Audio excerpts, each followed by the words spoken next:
اور میں social media پر دیکھ رہا تھا، آج جیسے آپ بھی سوشل میڈیا استعمال کرتے ہیں، میں بھی کرتا ہوں، تو ہمارے سندھ کے ایک کیا بولتے ہیں سنگر ہے جنہوں نے ابھی گانا گایا، یہ سندھ میں رہنے والے یہ صحیح ہے، تو اس پر ہمارے سندھیوں نے اتنا اس کو اچھالا کیس کر دیا، پتہ ہے کیوں؟ کہ یہ سنگر سندھی ہے، اس نے اردو گا کر ہمارے سندھ کی توہین کر دی۔ اور اس کے علاوہ سوشل میڈیا پر آپ دیکھیں گے اتنی ساری، کہا کہ یہ سندھ کا ہے لیکن گانا جو اس نے گایا یہ اردو کا ہے، بھائی آپس میں لڑے، ایک کہتا ہے صحیح ہے دوسرے کہتا ہے غلط، آپس میں لڑے، مکے مارے، خون نکال دیا، بتائیں کیا ہے بات کیا ہے؟ ایک کہتا ہے صحیح ہے دوسرا کہتا ہے غلط ہے، جہالت کی انتہا دیکھیں۔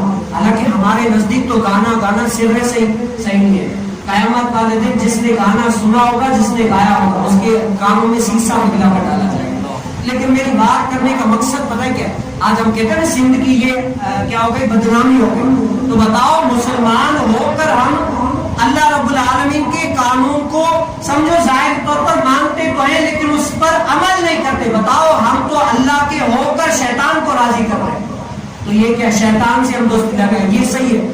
ہم مسلمان ہو کر یورپ کا کلچر اپناتے ہیں، یورپ کا کلچر جو کافروں کا کلچر ہے اس کلچر کو اپناتے ہیں، بتاؤ یہ مسلمان ہونے کے لیے داغ ہے یا نہیں؟ وہاں پر گانے کے لیے ہم اتنے سارے اٹھ گئے، تو یہ مسلمانوں کے لیے ایک سمجھو بری بات ہے۔